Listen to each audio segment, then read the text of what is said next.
This is Hidden Killers Live with Tony Bruschi, Stacey Cole, and Todd Michaels.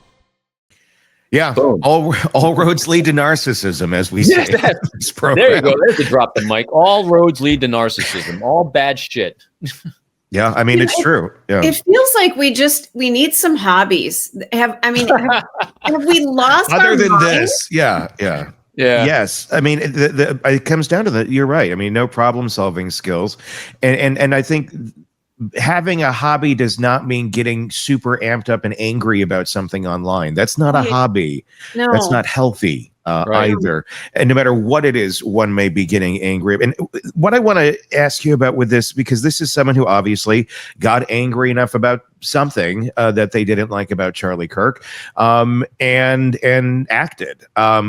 We're seeing this so easily happening right now with so many people. I've seen so many messages in the last 2 or 3 days, like literally like text messages and things like that from people or listeners sending me pictures, accounts of, I have a family member over here that feels so angry right now this way or that way, and rightfully so. I mean, there's nothing wrong with being very angry and very upset about this. This whole, I mean, I haven't slept well the last couple of days. This has been very stressful mentally, but people are very angry and very upset for different reasons, and I feel like so many don't have a healthy venue on how to release that anymore. And it seems so many, with the lack of problem solving skills, want to go out there and hurt someone or hurt something.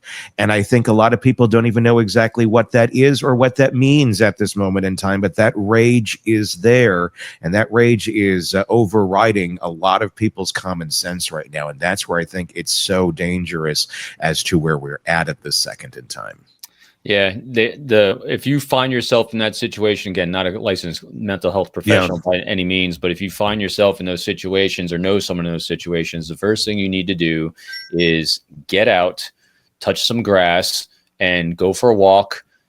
Do something healthy. Read something healthy. Yeah. We are what we consume, and if we consume unhealthy things, you're going to be unhealthy, and that doesn't matter whether you ingest it through your mouth or you take it in through your ears. Mm-hmm. It has the same exact effect on our brain. You know, there's a great book out there by Dr. Joe Dispenza called Body Keeps a Score.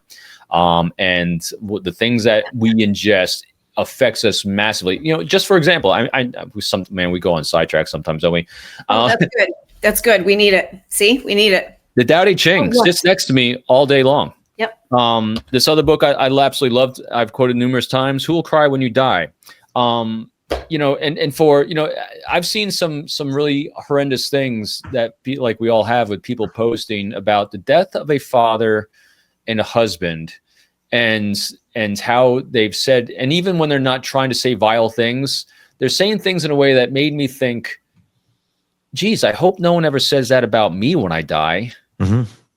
You know, so everyone take a deep breath, take a pause, and ask yourself, you know, what we're doing, is it creating a healthy, strong relationship or not? I mean, we are literally put on this sphere. We're on this sphere, whether we're put here or not, whatever belief system, you know, we're on this sphere to learn and interact in a healthy way, because all the problems that are facing us as a species cannot be solved alone. It can only be solved with healthy, strong relationships. I know it's my mantra that I keep going back to, but when doing so, in order to do so, we have to understand the people around us. We have to understand what drives them, what motivates them.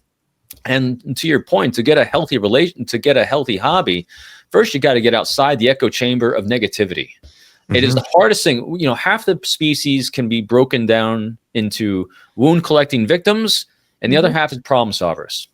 If you find yourself or know someone that is struggling because they're surrounding themselves and see themselves as being victimized, and they see themselves as the world's against them, or you feel yourself your way, I'm not arguing with your context. Your context is what it is. What I challenge you to do is talk to someone who doesn't think that way. It's going to annoy the living piss out of you, because being around someone positive when you're not will annoy you. Yes. I know. And you know why I know? I'm one of those positive people. I've been told, Robbie, you're annoying the hell out of me. But here's what's going to do. The leakage of that positive frame of mind, it's not like it's just like everything. This isn't going from 0 to 100, from unhealthy to healthy. you're going to start the data points when you're going to start moving that rudder of the ship, and you're going to go from 0 to like 1 mile an hour, 2 mile an hour, and you're going to start shifting.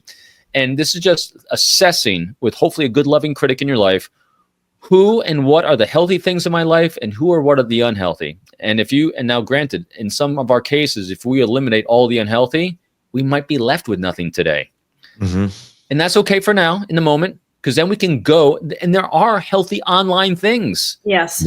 We talk about cases here, which can be very dark and horrible, but we Mr. Positive, I will always find what we can do about it. We always talk about that. This is what we can do to move forward from this. This is what we can do to see healthier things, the glass half full thing. So there's ways that we can do that. And that's why I think it is a watershed moment. We can either continue down the path of crazy and keep predictable things that we're seeing in all these cases, or we're going to start seeing a better trend. Wouldn't that be great? We actually get these cases when they pop up. They'll keep popping up. We're a species that keeps doing these things, but we're going to start seeing resolutions faster. Because what keeps things moving faster? How do crimes get resolved faster? When healthy people are working them. When healthy people are around the bad guy. When healthy people are working law enforcement. When we don't have things like Delphi, where we're constantly questioning what the hell was that? Or in the Karen Reed case, guilty and not guilty, I don't care. The law enforcement people up there were abysmal. So when we can start getting rid of that, things might start getting a little bit more positive. Anyway. Well, what I found interesting too about this account, and I have it here in front of me. This was actually said at the presser today. Quote, investigators interviewed a family member of Robinson's who stated that Robinson had become more political in recent years. The family member referenced a recent incident at which Robinson came to dinner prior to the September 10th attack. And in the conversation with another family member, Robinson mentioned Charlie Kirk was coming to UVU. They talked about what they didn't, or why they didn't like him and the viewpoints that he had. The family member also stated Kirk was full of hate and spreading hate. That's the quote that was in the presser today. What my point on that is, we tend to, because we're very tribal and more tribal than ever before, when someone expresses their viewpoint on something, if it's not necessarily aligned with yours, a lot of times there's not a lot of inquisitiveness that goes on to the other side. It's just okay, see you later. I'm going to go over here and go back to my echo chamber. And I know that that's over there, but I don't even want to have a dialogue. I don't want to understand why you feel this way, and they don't want to understand why you feel that way. Back and forth. It goes completely both ways in whatever opinion anyone has. And it happens in families. As we have so many families where it's like this. It happens with friend groups. There's so many polarization things where people are breaking away from each other because of the opinions that we have. We can't seem to figure out a way to hear each other. If we could do more of that in our own lives, of hearing each other's opinions and maybe temping that down and realizing, I don't have to hate the other person over here for having a different viewpoint on something.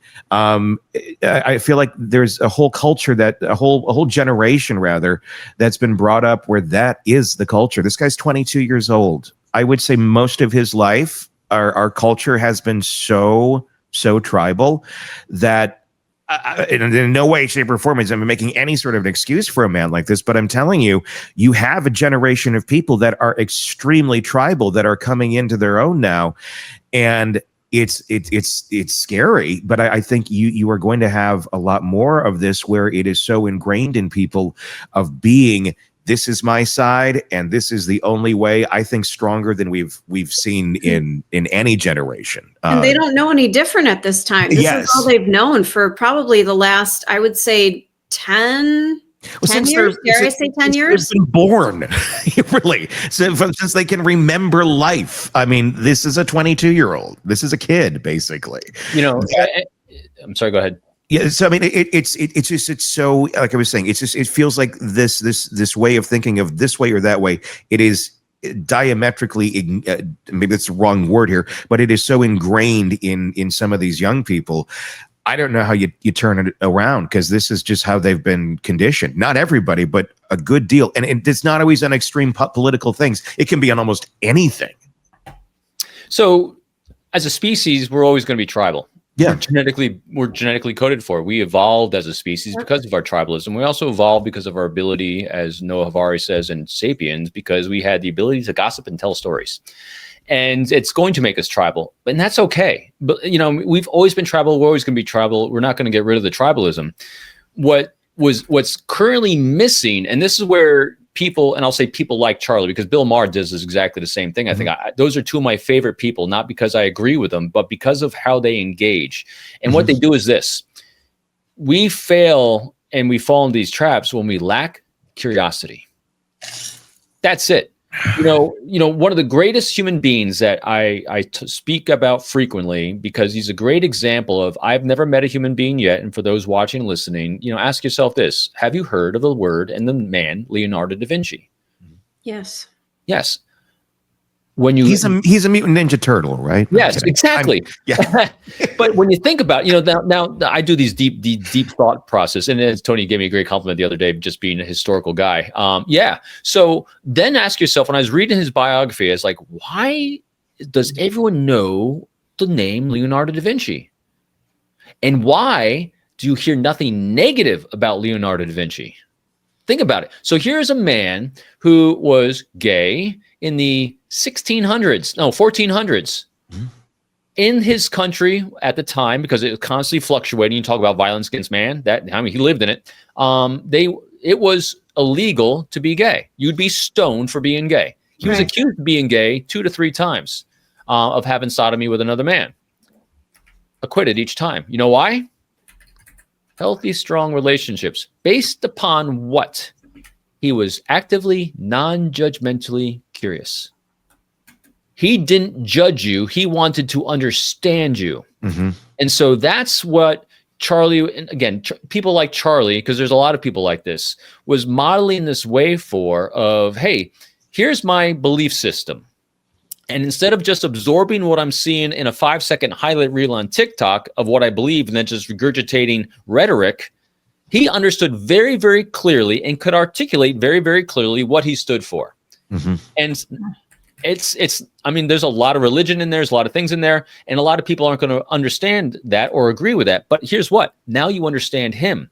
And so all he was doing with other people was, as you spewed rhetoric at him, he would ask you discovery questions, articulate why you believe in that.